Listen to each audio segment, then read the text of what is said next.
I feel like Garth Brooks, Levi's jeans and my star looks. All shooks, man, I'm too gone off the Starbucks. I like big wheels on large trucks. Small towns, everywhere I go, they be on nuts. Whoa. I work a job that I hate.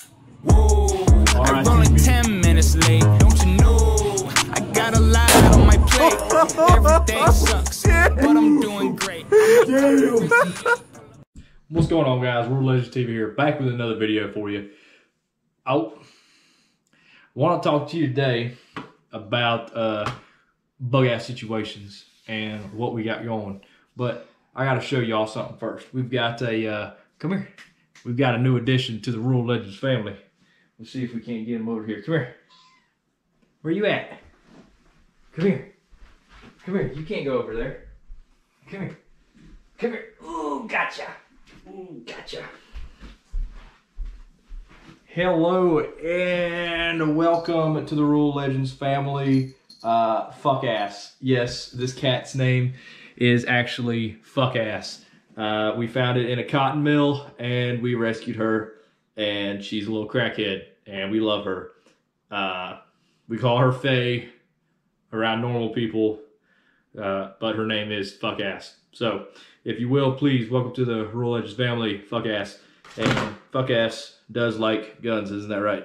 Say meow, say mulan lave, order and do metuant, all that good stuff. All right, get out of here. She's probably gonna be running around while we're doing this video. You want to be, oh, you want to be camera girl now? She's sniffing the GoPro. But anyway, while she's off doing her thing, getting into the closet, maybe it was a bad idea letting her in here. Oh my goodness, I don't know if y'all can hear this, but it's pitiful. Come here, fuck ass. Oh my God, hold on guys. This is 2 minutes of me literally screwing around with fuck ass. Excuse me. What are you doing? No, you cannot get into the bandoliers. Get out of my ammo. You little crackhead. Here. Go, go, go, go. Okay, all right. Now that that's over with, dang old cat want to break into the old bandoliers and look at some M1 ammo. We can't do that. So now that I've wasted 2 minutes of your life dealing with a cat, what I want to talk about is what you're gonna do when you bug out and why you have too much ammo. As you can tell by this title, you need to stop buying ammo. Maybe not you specifically, but a lot of you out there. A lot of you out there are like me. You have a couple thousand rounds of ammo. You don't need to be buying 500 rounds every week. You don't need to be buying 1,000 every week. You don't need to be going on Gunbroker and bidding on every box of ammo that you see. It's just not worth it. It's not practical in the long run, because there's a couple things that's going to happen. Two, well, probably like 3 things that'll happen. More than 2. Probably like 3 things. 1, all this stuff blows over. Ammo prices come down. You wasted a lot of money on ammo for no reason. 2, ammo prices never come down. Laws are put into place that make it impossible to own guns, and you're sitting on a bunch of brass, lead, and gunpowder that will probably have to be confiscated and most likely taken away from you or voluntarily given up, because there's a lot of people who will not give up their nice little lives in the suburbs and cities for their Second Amendment rights. Or to SHTF, at which point you will be bugging out. And if you bug out, are you going to carry all that ammo with you? Probably not. Hard to quit rocking back and forth from this chair. I do all these videos in one run, so you know, unedited bloopers, all that good stuff. What I got here is I got a box of Winchester 193 5.56. Any ideas how much this weighs? I don't know. I don't know how much it weighs. I don't know how much one of these weighs, you know, exactly. I know this is somewhere between like 10 and 14 ounces or something like that. Either way. But what I do know is that 1,000 of these weighs about 28 pounds. I know that 1,000 of these weigh anywhere from 28 to 34 pounds. And I know that 1,000 7.62 by 39 cartridges weighs approximately 42 pounds. Now, there's a large number of people out there who are preppers, or maybe they just have an idea of what they're going to do if they ever needed to leave where they're at. What's one of the things they're going to do? They're going to take their guns with them. They're going to take ammo with them. Have you thought about how much you're going to take? Maybe not. Maybe thinking about it now, well, I would take 1,000 rounds. Okay, perfect. You take 1,000 rounds. How much does that leave sitting in that closet or that gun cabinet or that gun safe? Another 1,000, 2,000, 5,000, 9,000? How much ammo do you have stockpiled? If you have probably more than 1,000 to 2,000 rounds of ammo and you plan on bugging out in an SHTF situation, you have too much ammo. If you're bugging in, so to say, you live out in the country, you have a position that you can fortify and defend, and you have 2,000 to 10,000 rounds of ammo, you have more than enough ammo. If you have, I would say, 5,000 rounds or more stockpiled for a SHTF,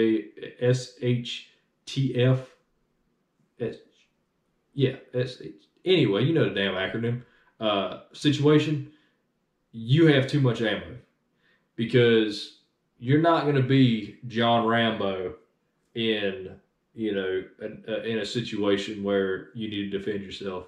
You're not going to be Rick Grimes in The Walking Dead, or whatever, any of those people in movies or TV shows. You're not going to be fighting gunfights and having shootouts and shooting up rogue gangs and this, that, and the other. It's not going to happen. Because when you take the risk of getting into a gunfight in a situation where there will be no hospitals, you may have limited medical supplies, limited medical ability, limited knowledge on how to even stop, bleeding, you're going to be in a lot of trouble. Most likely you will die. At which point, all that ammo you stockpiled is useless. So what I'm telling you, stop buying ammo. Take what you have, train with it, keep 1,000 rounds in reserves. 1,000 rounds should be your reserves, that if you ever need to bug out, that's what you're taking. Additionally, you're not taking all of your guns. You got an M1 Garand, you got 1,000 rounds of 30-06 for your M1 Garand. Okay, are you going to take your M1 Garand with you? Probably not. Are you going to take, your 15 different AR-15s? No, you're going to choose one and run with it. So you're going to leave a lot of stuff behind. You're going to leave a lot of guns behind. You're going to leave a lot of ammo behind. You're going to leave a lot of things behind. And if you plan on bugging out, you're just leaving it behind for somebody else. Or maybe you're storing it to come back later. It's a risk you take. Either way, you're not taking everything with you. You may end up getting freaking taken out on the road and never come back to that stuff. Something you have to think about. Now, I feel like I've harped on ammo enough. Stop buying ammo. 3,000 rounds is way more than enough. 1,000 to 2,000 is where you need to be. Anything more than 2,000, 3,000, anything more than that, you're just being an asshole about it. Unless you're shooting every day, you're shooting competitively, stuff like that. That's fine then. But for stockpiling, if you never go to the range, you got a bunch of ammo stockpiled, and you're the worst type of gun owner, in my opinion. Anyway, what kind of leads into ammo, so to say, is that, and I've seen this in videos from people who call themselves preppers and have channels dedicated to prepping. They're all about selling a product. They're all about, you need to buy this product, it's the product I use, and it's a great product. Okay, well, it may be a great product, but it's a, hundreds of dollars for it. It's, whatever, you get a kickback for it. Why do I need to buy it? These preppers and these folks are like, oh, if you don't have a Mark 15 super ultra water purifying laser night vision goggle, you're, whatever, you're screwed, you're going to die, No, that's bullshit. They're always trying to sell something, and I hate it. One of the things that I seen recently was telling people to go buy a bunch of gun parts. Use my links and go buy gun parts, whatever. Go buy all these different types of food. Go buy these different supplies, blah, blah, blah. Here's my links, go use it. No, you don't need all that, okay? You can do really well off of Dollar Tree canned foods and Walmart medical supplies, bandages, shit like that. Good water purifiers. You don't need these high dollar specialty, spec ops type stuff that, is good for, whatever. Okay. You don't need it. They're trying to sell you something. They're trying to sell you stupid shit too, because in a bug out situation, you need to travel as light as possible. If you're listening to somebody telling you that you need to bug out with extra barrels for your guns, extra gas tubes for your guns, a bunch of extra parts for your guns, you need to reconsider who you're listening to. This is my opinion. Opinions are like assholes. Everybody has one. They all stink. So you take it with a grain of salt. You take what I say, however. You do your own research, form your own opinions. This is my opinion. If they're telling you to buy and carry extra barrels and extra gas tubes and shit like that, no, not at all. Not at all. I cannot stand it. Sure, maybe you carry a couple spare gas rings for your AR in, the buttstock or whatever. Or, you got a special compartment like one of my stocks has a compartment that I can put stuff in. Okay, perfect. I carry something that weighs less than an ounce, weighs, a couple grams. It's just literally maybe a gram's worth of thin metal that I use that's gas rings for a bolt carrier group. Something like that. Cool. That's fine. But I'm not lugging around a whole nother 16-inch barrel. I'm not lugging around the armorer's wrench and the tools that are needed to do repairs like that, okay? You got to think, you're not just carrying the barrel. You're not just carrying the gas tube. You're carrying the punches, the wrenches. You need a vise to really hold it, the vise block or the bev block or the reaction rod or whatever to successfully put that gun together after you've taken it apart and everything else. You're carrying a lot of extra weight that you don't need. You're carrying a lot of extra weight that's going to bog you down. You see what I'm saying here? I would rather say, instead of carrying an extra barrel, carry an extra tourniquet. Maybe an extra bottle of antibiotics. Whatever it may be. Because, let's be real here, in one of those bug out situations, there's going to be a couple things that are not going to be available to you. Hospitals, doctors, any emergency service. Ambulance, fire, rescue, none of that. Not going to be available to you. So if you plan on using your gun enough in a SHTF that you need to fix it, you need to rebuild, the gas system, you need to put a new barrel in because you burned the barrel up, these different things. What are you planning?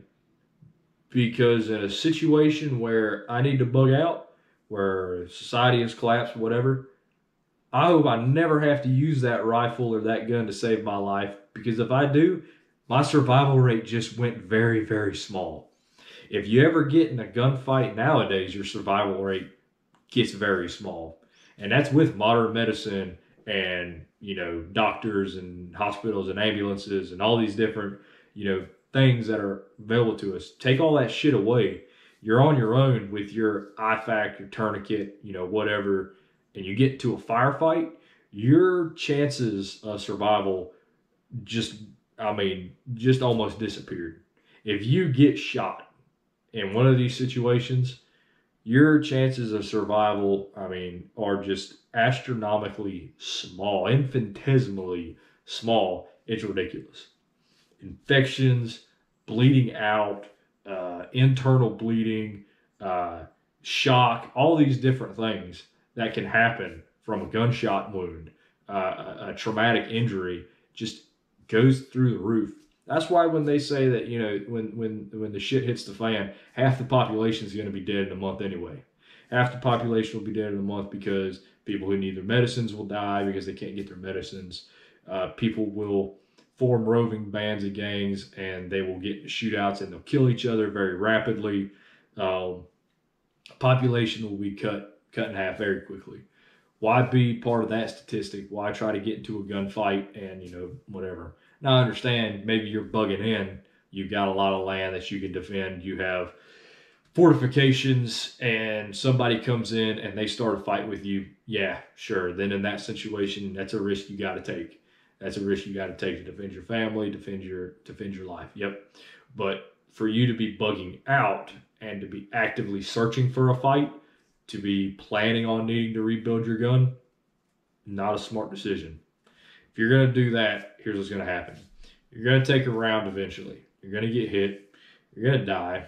Your ammo, your gun parts are going to be picked up by the scavengers who come by, pick them off your dead body, and they're going to supply somebody else.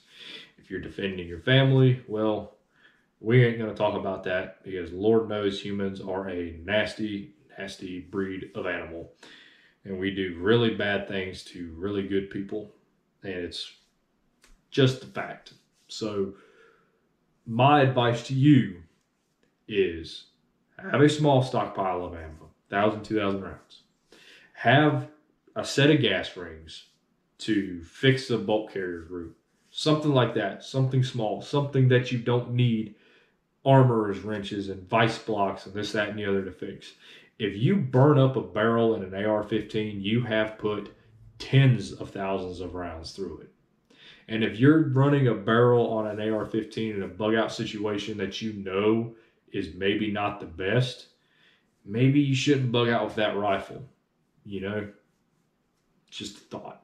But bugging out with an extra barrel, no, not really smart.